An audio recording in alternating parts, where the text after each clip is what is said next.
Hi everyone. The weekly overview for this week is we will be working on Chapter 5.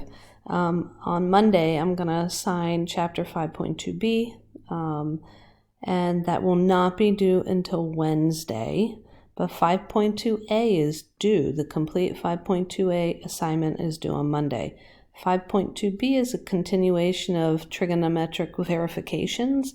So I've let you have 2 days to finish this homework up so that you can really work on it and understand all of the alternative equivalent forms of your Pythagorean identities, and so that you can figure out how to work through these proofs correctly.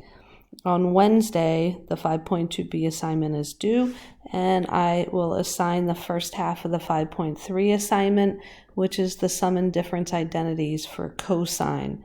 On Thursday, we'll be completing the second half of the 5.3, chapter 5.3, sum and difference identities for cosine, and then that assignment will be due on Friday.